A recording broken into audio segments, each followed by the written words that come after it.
Hi, and in this video we're going to learn how to create a change order. So once a proposal has been approved and accepted, technically it is a contract, so any changes to that should be done in a form of a change order. So if you go into from proposals, if you click on the proposal you want to create a change order for, just click on it. And then you want to go into the actions and build proposal. So what you want to start with is you want to start with the item that maybe is being changed out of the proposal. So like in this case, let's say they're going in the great room from a 75-inch TV down to a 65 because a 75 won't fit. So what you do is go and find that 75-inch television. On the cog over here, you're going to hover over it, and then the little toolbox is the change order button. You're going to click on that. It'll open the change order options here. If there were other change orders for this particular proposal, you would see them listed under here, because how our change order system works is a change order is a child proposal of the parent proposal. But in this case, we don't have a change order, so we're going to want to hit the plus symbol and create one. The system will auto-generate a name for it, and you can edit this. The name that is auto-generated basically though is just CO for change order and the day's date, and then the parent proposal's name. So again, you can leave this or edit it to whatever you'd like.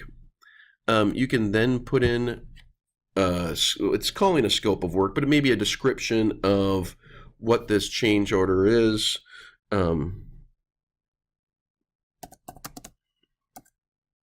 Oops.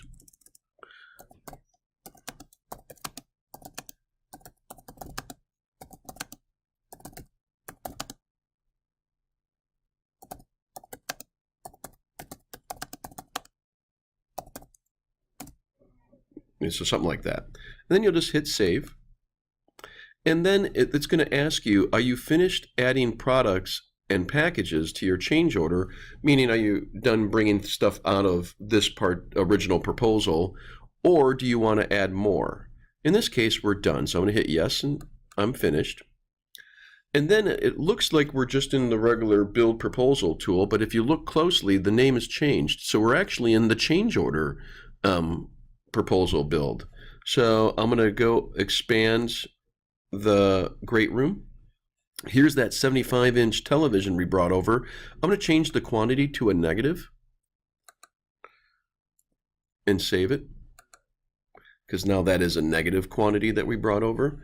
And now I'll just, like normal, search for that 65-inch. I want to replace it, so I can just search the local database or bring it in from Portal, whatever it makes sense. I'm going to select the room, select the system again. It's just like building a proposal. Nothing's different on this part. And just drag it over. If you want any of the accessories to be brought over, you can do that, but in this case I don't. I just want the two televisions. And if this is it, I mean, you can continue adding product to here that maybe, other additions that were added or so forth. If not, if you're done, you can just simply go to the actions button and go to finish proposal. And again, you're just gonna, just like we walk through the finish proposal process of the original proposal, we're gonna do the same here. And how you want to sort it, say by location, I want to show all systems. I want to select my color scheme. I want to select my cover image. And if I'm going to use the email feature, you can use the email feature again, and they'll get the email with the change order, and they can click on it, and it's just like the proposal, but it's actually called the CO for change order. Or again, you can spell it out under the scope of work. Here's where I changed what we actually are doing. 75-inch TV is too large for space, downsizing to a 65. And here's the negative TV, here's the positive TV, and then here's your totals right here, which are a negative in this case. And then the contract, and then you can, again, approve or decline it. And that's all there is to creating a change order. Oh, then also you do have a history. So let me show you that too. You do have a history in the proposal tool of all the change orders. So now if we go back to the parent proposal, we can go under change orders here, and you can see a list of all your different change orders related to this parent proposal. And that concludes change orders.